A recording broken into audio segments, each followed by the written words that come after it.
A lot of you think you know how to study. I did as well, until I got 4s in my mocks. And I was like, damn, I guess revision technique was really, really bad. And yes, it was. I would watch videos, make notes, and none of it will go into my brain. I'll just read over things, and like literally 2% will go in my brain. And then the thing is that I would know the content, but when it came to answering questions, I was like, what the hell are you actually asking me to do? No matter what question someone hits at you, if you know the content, you'll be able to answer the question. So, number one mistake when people do when they're revising is making bad revision timetables. And you could have this generic revision timetable where you're getting 9s and that works for you. That's great. But if you're doing this, you're probably implementing some of the things I'm going to tell you anyways, which most people don't do. But yes, but I got this from Ali Abdul, and I don't remember the 2 different names. I think it was like retrospective and perspective timetable. So a lot of people make this timetable, and it's like they have all the subjects that they want and the hours of the day. The problem with this is very strict, it's very confined. Let's say you're doing maths for 1 hour, but you really don't get maths, but you're like, oh, I have to stop doing maths because I have to move on to geography for the next hour. But you're better at geography, but you're still going to do geography because that's what your timetable says. You have time slots, you have to stick to it, and let's say you make a whole entire timetable for next week, but let's say your mom just be like, oh, we're gonna go out today, and then your whole entire timetable is like gone. It's like, oh damn, I've missed out on a whole day of revision. There's a problem with that timetable, and it's not very realistic. And at the same time, you'll just be like, oh, I'm gonna revise biology, but what am I actually gonna revise? And you get there, you're at your desk thinking, biology, what the hell do I actually do? You know what I mean? So this is why I want to show you guys my perspective. Retrospective, I don't know the term, but I'm going to show you mine that I have made with Notion on my iPad. So this is my dashboard. I didn't create this, by the way. I wouldn't take credit for it. I got it from TikTok, and I have a little like to-do list that I have in the weeks, but I don't really use it often. So here's my dashboard, right? And then I have everything split into subjects, and I have my core subjects and my chosen subjects. I have maths, biology, chemistry, physics, religion, RE, music, Spanish and geography.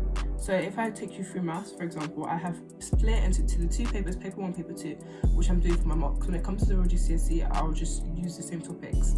So if I go to paper 1, I literally have every single topic that we have on the mock. I literally wrote them all down, and I'll go on the internet, I'll do some questions. If I feel good on it, I will put in the date and I'll mark it green, and then I do that for everyone. And then like you can see the dates, so some things I find yellow, I'm like, okay, it's green, but let me revise it again. Some things were red, and then when I go back to it, you can see that one day one thing was yellow and next day it's green, because when I go back, I'm like, okay, let me revise maths. I go on here and I'm like, okay, what have I previously done before which I found difficult? Oh, let's see, I found vectors and ratios. That was red for me. I didn't get it at all. I'd be like, okay, vectors and ratios was red. Let me go back and watch a vectors and ratios thing. Let's see if I can get better at it. And then I did it again, and it became orange because I got it more.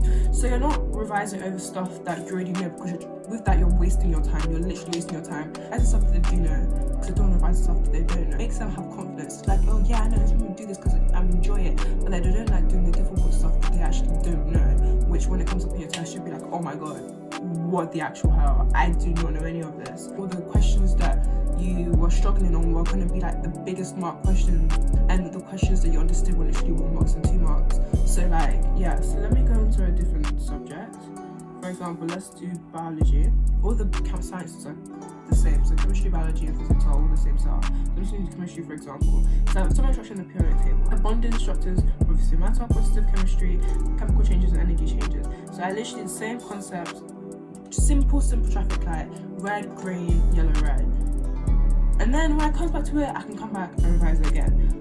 With science, I use Cognito. I'm going to show you my Cognito real quick. You know? And I just go on a thing, go onto lessons, go on to, for example, let's do physics, for example. Go to physics, I do particle model matter, and I just click on it, watch the video, and then answer the questions. And then depending on how good I was on the questions, it's not sponsored by the way, how I did on the questions, I will go back to my Notion and I would put it in the colour and the date. The original timetable, like revision timetable, and I split everything into like days, and I would try and prioritize the stuff that I didn't get, But it's like, I got to that and I was like, I don't know what to revise.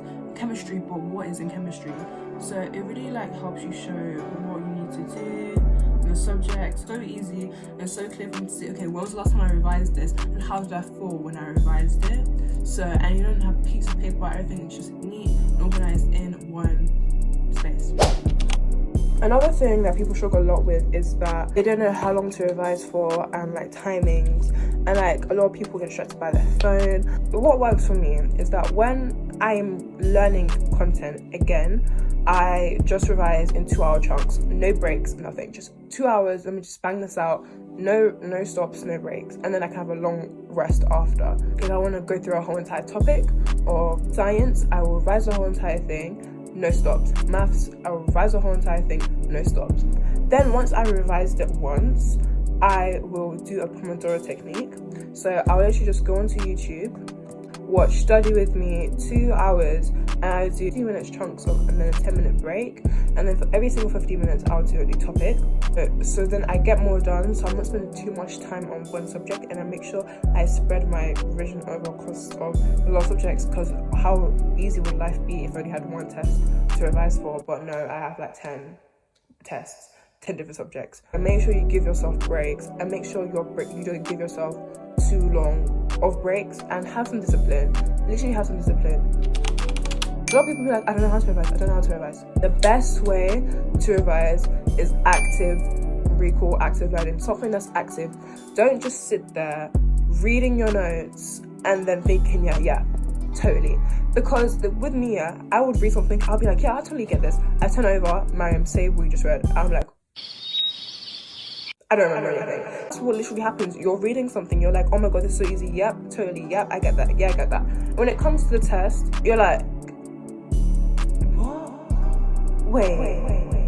You read it 2 seconds ago, but you don't remember it. Do questions, past paper questions, any type of questions you can get. Especially if you're reading something that's a lot of like content heavy, like for example RE or geography or history, read it all out. Read it all out 5 times. If you don't know it, read it all out 5 times. And then turn over, like say it out as if you're teaching a 5-year-old. Say it and make acronyms that help you. Like I have an acronym to help me remember the order of when the periodic table or discovery of elements and protons and subatomic. Don't trust rusty bosses, co-workers. Don't trust rusty bosses, co-workers. Don't, Dalton, trust Thompson, Rusty, Rutherford, bosses, or co-workers, Chadwick. So that is something that helps me. It could be whatever you want, but as long as it helps you like remember, create, whatever. A lot of people do this and it really annoys me. Don't spend the time you should be revising making flashcards. When you do a subject, when you do a topic, make the flashcards as soon as you do it. Because when the time you're supposed to be revising, you're making notes.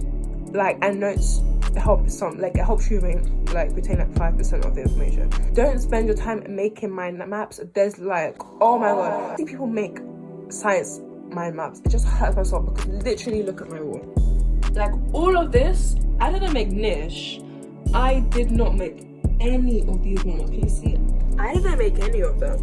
I go on the internet, go to physics and maths tutor. Literally, they have my map for every single subject.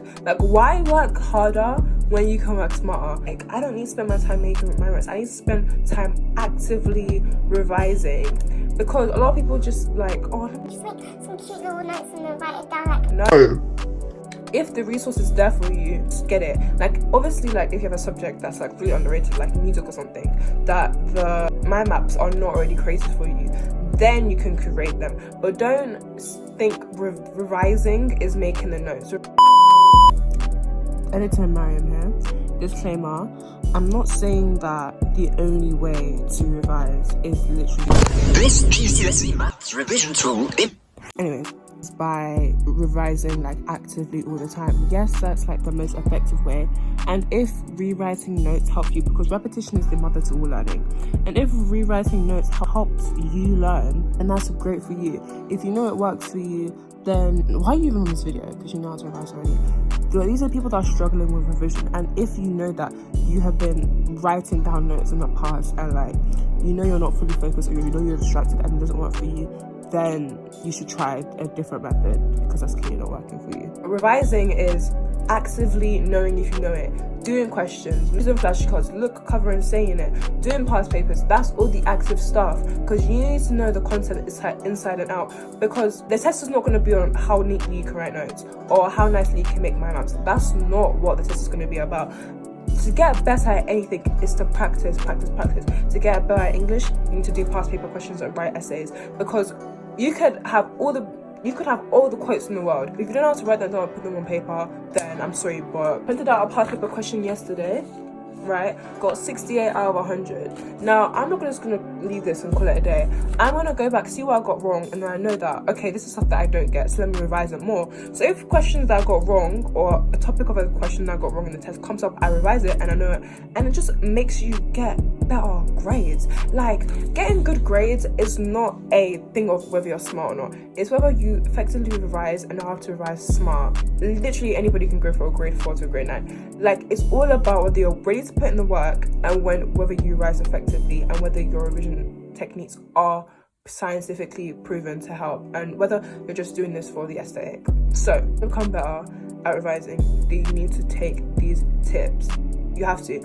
I got a grade 8 in RE from literally, okay, I wrote out all the notes in lesson, not at home, in lesson, I wrote them all out. If you don't want to do it at home, go to the library after school and just do it, and then go home and then revise again. Got it all out on one big thick A3 sheet of paper, wrote it in capitals, and I have somewhat of a photographic memory. So when I write things down in order and I'm reading over them, I'm just like, okay, no, this is in order, no, this is in order, no, this is order, this is order. This is how order things like go in. When I revise for RE, I look over it, I say it, I look away and I speak it out. So if I don't remember, I look back. It's basically like blurting, like on the whiteboard, but I find writing so long to speak out because it's quick and easy. You can do it anywhere. You can do it while you're in the shower, you can do it while you're cleaning your room, just be blurting things easier for you to revise from. For example, you can listen to podcasts on Spotify. There's many podcasts on GCSE revision podcast. Literally just search up, or A level, wherever you are. Literally, you can literally be on your way to school and listen to these podcasts. Just try and get all the information in as much as possible, because you never know, that little thing that you listened to the morning before the exam could have came up in your exam. The resources are literally there for you. You just have to know where they are and find them and resource them and use them and rinse them out to your best ability.